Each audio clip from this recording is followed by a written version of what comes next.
Here's the thing. Some people are just natural born spenders. Give them some money and poof, it's gone. But anyone can change their ways. Heck, if I can do it, anyone can. So if you're a spender, it doesn't mean you can't also be a saver.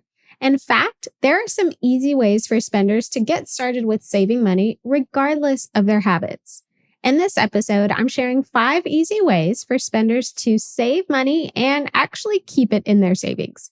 I am all about making life easier wherever I can, and I'm also about helping you do the same. If you're a natural born spender who struggles to save money, don't worry, I got you covered. Welcome to the City Girl Savings Podcast. I'm Raya Reeves, founder and finance coach of City Girl Savings. I turned my life around with budgeting many years ago, and now I'm on a mission to help others do the same. I fully believe that you can enjoy your life on a budget, and this weekly show will focus on the intersection of money and the city girl lifestyle. Join me every week along with some special guests as I share my experiences, advice, and guidance on navigating life and money as an experience-loving millennial.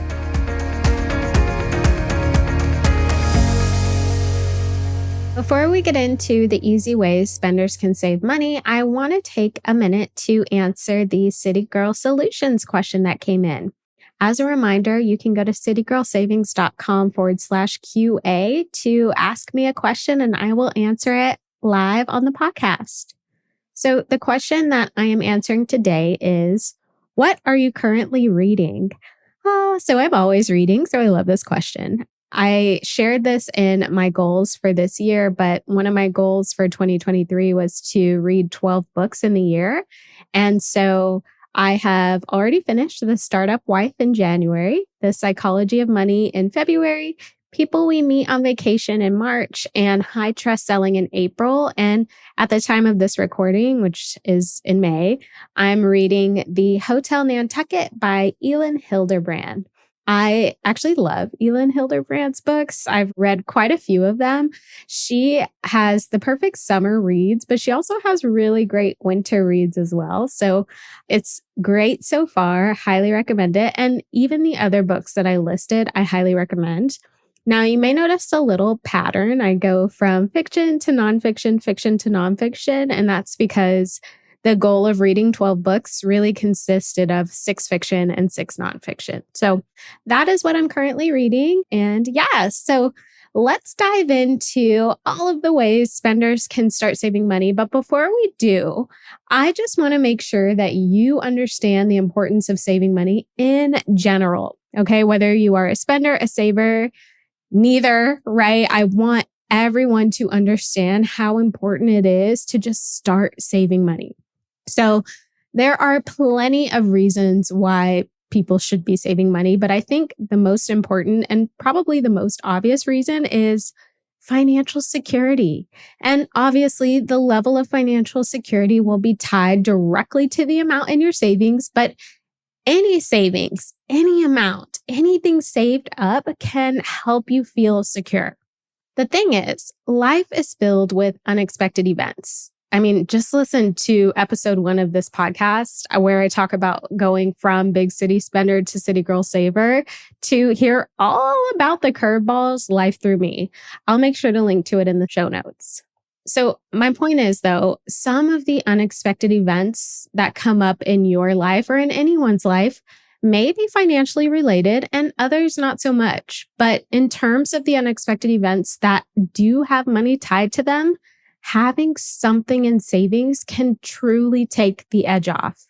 If you have funds set aside for unplanned expenses, you don't have to stress about how you're going to take care of that unexpected event. You also don't have to worry that a bill won't get paid.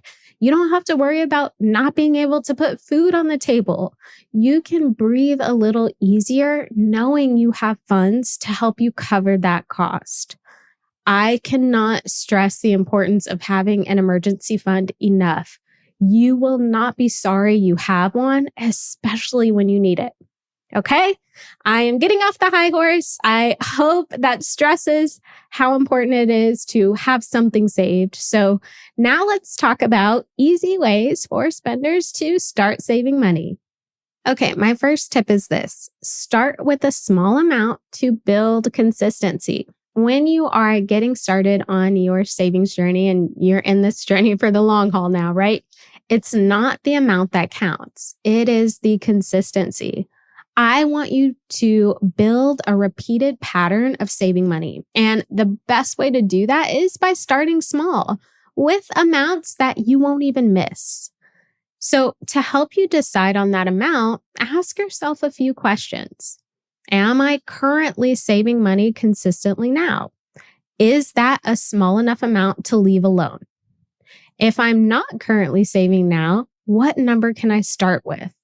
Even if it's $5 a paycheck, the goal is to build the consistency with your savings.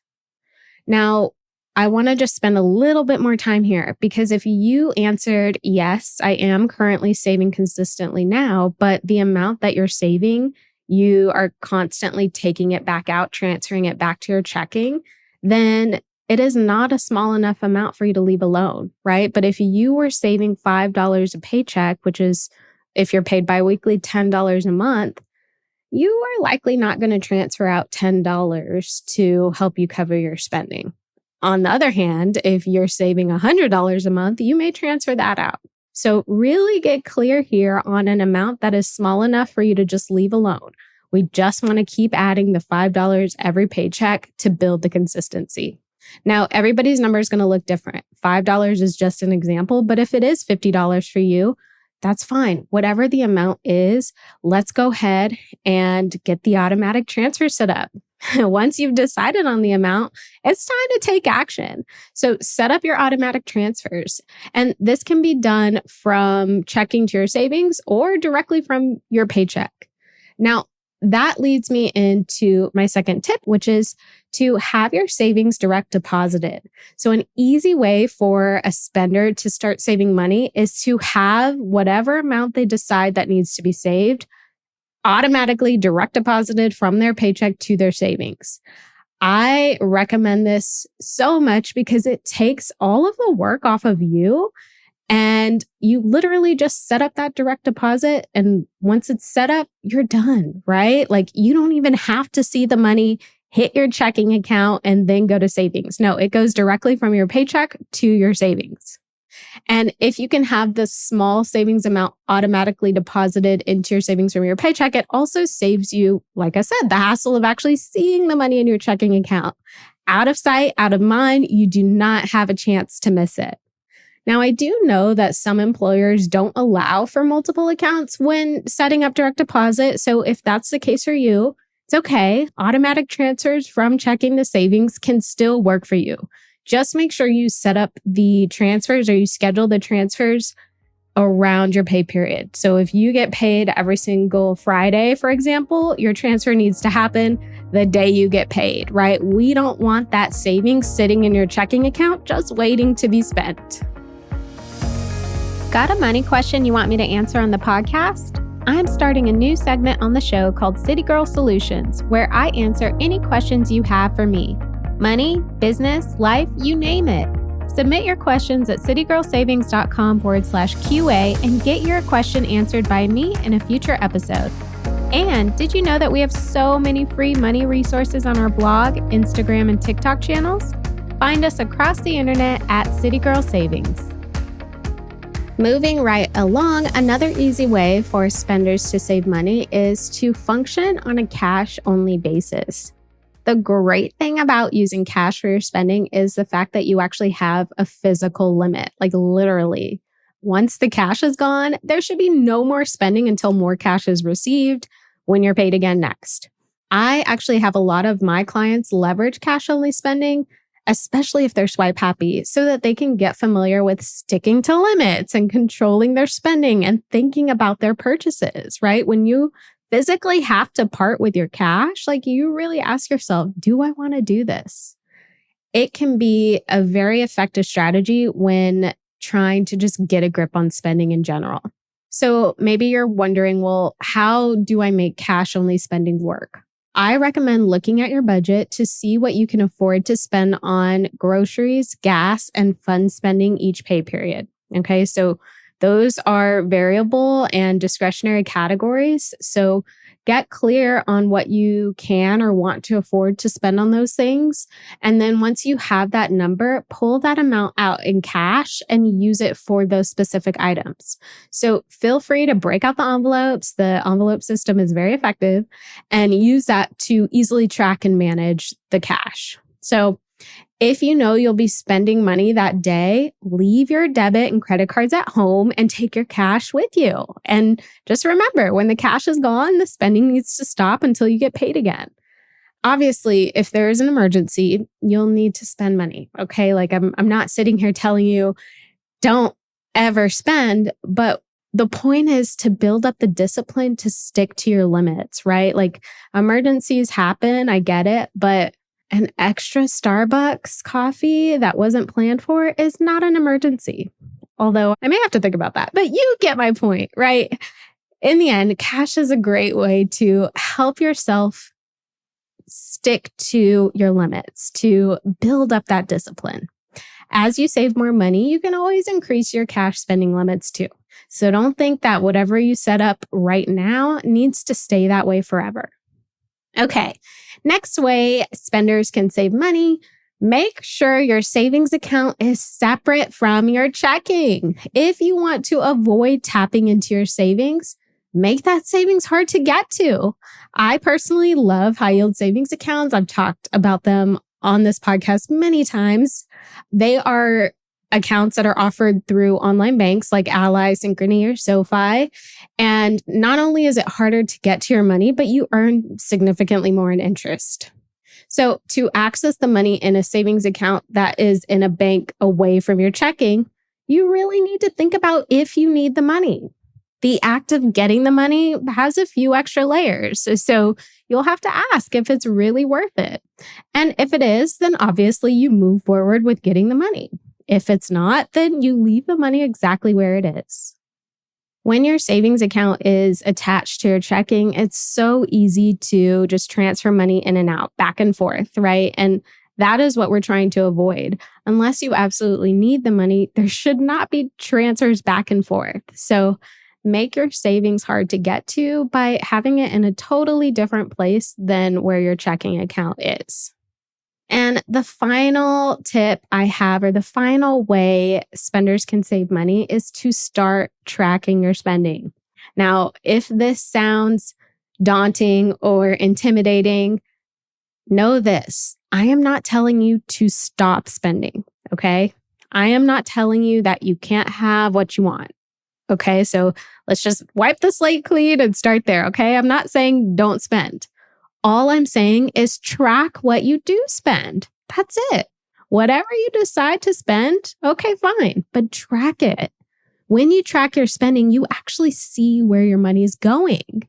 And when you see where your money is going, this allows you to make a conscious effort to change where it's going in the future.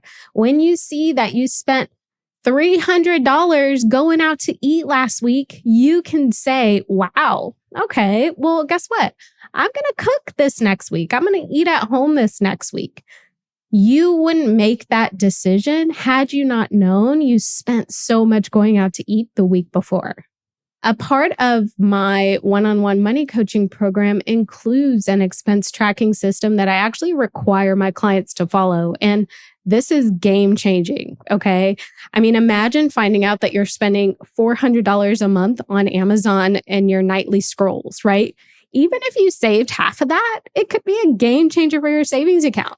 So notice how I said, well, hey, you don't have to stop spending that $400 a month, but let's limit it to $200 and save the rest.